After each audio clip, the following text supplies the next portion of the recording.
Welcome to the Blockverge podcast, where we'll be discussing all things blockchain every day. I am your host, Derek Newman. On today's show, we'll cover what Fatfish Internet Group CEO Qinwei Lau told CNBC on Sunday from Cointelegraph.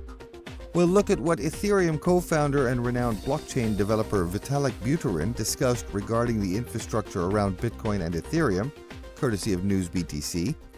And hear a report from Cointelegraph about what the Queensland government is doing to ensure that their cane growers can get a premium on their main agricultural export.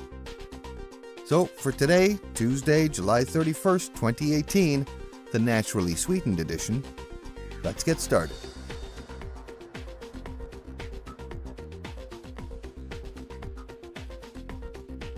Global markets will be ready to accept a Bitcoin exchange-traded fund in as soon as a couple of months, according to Fatfish Internet Group CEO Qinwei Lau, who told CNBC that on Sunday. Speaking to CNBC's dedicated cryptocurrency segment, The Coin Rush, Lau expressed a firm belief in Bitcoin's current price rally, explaining, quote, "It's a very strong wave. It's driven by institutional demand. It's driven by adoption. There's lots of interest this time around. Trading volumes is several times higher than during the lows," end quote. Bitcoin continues to trade above $8,000 after briefly dipping to around $7,700 late last week. Despite the Winklevoss twins ETF receiving a second rejection on July 26th, prices bounced back above $8,100 shortly afterwards, reinforcing users' belief in the robustness of Bitcoin's return to form. Lau noted that the bounce back is, quote, "generally very positive for early adopters and people who have interest in the sector," end quote. As Cointelegraph previously reported, multiple ETF applications are due for review by the U.S. Securities and Exchange Commission, which has already postponed making a decision about an offering from Direxion until mid-September.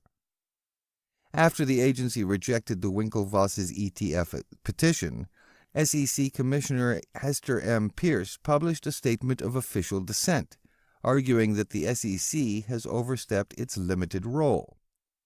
Lau told CNBC that he foresees a potential shift in the regulatory atmosphere in the future, saying, quote, "I think we're not far away. I think probably just a couple of months away from being ready for the market to generally accept an ETF." Fatfish caused a stir earlier this year when it announced it was entering the cryptocurrency mining market on the back of higher prices.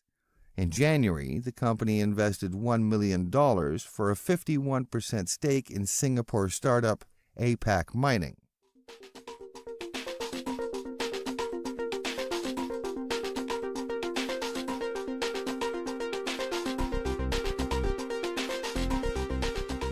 On Sunday, Ethereum co-founder and renowned blockchain developer Vitalik Buterin discussed the necessity of infrastructure around Bitcoin and Ethereum, and the need to create better ways for the public to invest in major digital assets. Specifically, Buterin addressed the more institutionally connected Bitcoin exchange-traded funds, ETFs. In his tweet, Buterin inferred that the institutional direction is not where the cryptocurrency industry needs to go. Instead, he said that the industry needs to focus more on the practical applications for digital currencies for people on the street, to make crypto as widely available as possible, and make digital assets purchases as easy as it is to buy gift or debit cards today. The tweet reads as follows. "I think there's too much emphasis on Bitcoin, Ethereum, whatever ETFs, and not enough emphasis on making it easier for people to buy $5 to $100 in cryptocurrency via cards at corner stores. The former is better for pumping price, but the latter is much better for actual adoption." In contrast to this statement by Buterin, General Counsel and CCO of Huobi UK, Josh Goodbody, spoke with News BTC earlier this month about the importance of institutional investors and related ETFs for the crypto industry. Goodbody said that crypto industry cannot mature if investors do not have confidence in the infrastructure they are using, commenting on both the importance of decentralized operations and larger investors. In relation, he said that recent news from the Securities and Exchange Commission, the SEC, that more Bitcoin ETFs are on the way is a natural progression of the cryptocurrency industry. Goodbody said, quote, "Bringing in asset classes and financial vehicles into the crypto space will give investors the exposure they're comfortable with. Not everyone wants to hold private keys. As long as it's launched by a reputable market participant, we think it's a positive development for the industry," end quote. Going back to Buterin, he's focusing more on the actual adoption of cryptocurrencies. Looking at both arguments, it's easy to see, in fact, that both parts are necessary to complete the whole. Consider, for example, that a Gallup poll from last year indicated that only 2% of Americans currently own Bitcoin. In relation, and even more telling, is CareerBuilder's 2017 survey, which revealed that around 80% of American workers live paycheck to paycheck. What's worth considering is that for these folks, ETFs and Bitcoin futures may as well be a foreign language. Over the past week, Bitcoin rallied to a 2-month high of over $8,300.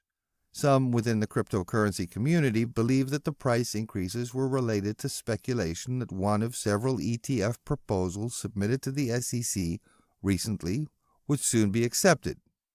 Unfortunately, that wasn't the case. What happened?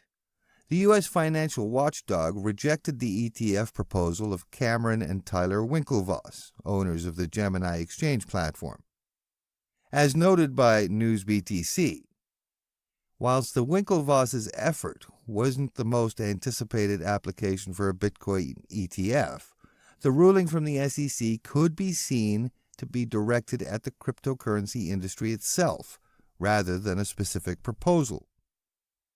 It therefore seems possible that other high-profile applications, like those from Van Eck and SolidX Partnership, could be rejected on similar grounds. August 16th is the SEC's deadline to act on these specific proposals.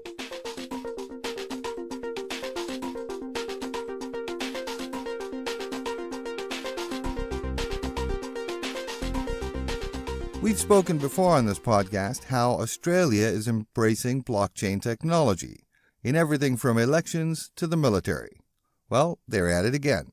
The Australian government has granted a 2.25 million Australian dollar or 1.7 million US dollars to the Sustainable Sugar Project, Food Navigator Asia has reported yesterday.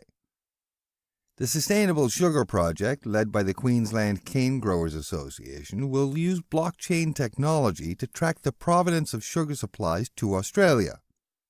The initiative, known as the Smart Cane Best Management Practice, or BMP, is part of a sugar industry push for better sustainability and traceability. Blockchain technology will purportedly allow buyers to clearly see where sugarcane comes from and prove the provenance and sustainability of the farm. Cane growers told Food Navigator Asia, quote, "Blockchain's main attribute is that it's a secure database in which all transactions are recorded and visible. The quality sugar produced from the sustainably grown cane can be traced back through the chain, giving consumers confidence in what they are buying," end quote. For the initiative, industry experts and sugarcane farmers collaborated on best practices and industry standards based on productivity, sustainability, and profitability. The Ministry of Agriculture and Water Resources stated that large buyers of sugar could pay more in the future for sustainable sugar as customers increasingly demand sustainably sourced products. Agriculture Minister David Littleproud said, quote, "This technology would provide assurances around the sustainability of our sugar and ensure cane farmers using sustainable practices can attract a premium for their product," end quote.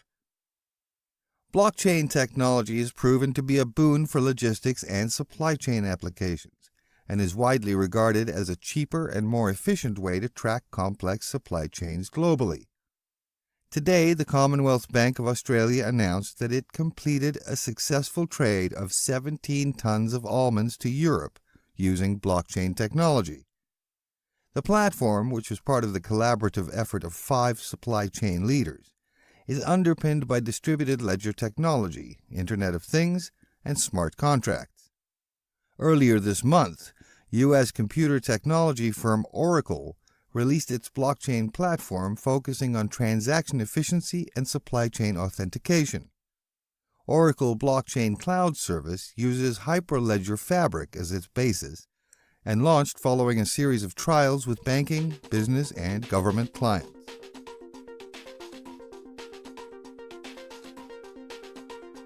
Right now on Blockverge.com, you can read the stories covered in today's podcast, along with articles on what analysts are saying about China's cryptocurrency being bigger than Bitcoin, and read a couple of stories about Tron and how their new blockchain has achieved an impressive 200 transactions per second, and their secret project, but you didn't hear it from me, and a whole lot more. And as always, we like to close out our show by looking at the top 3 cryptos on our leaderboard. Bitcoin sitting at 8150, down 0.36% for the day. Ethereum down 1.03% at 451.96, and Ripple down 0.43, sitting at 44.31 cents. Well, that's it for the Blockverge podcast for Tuesday, July 31st, 2018. Thank you for listening.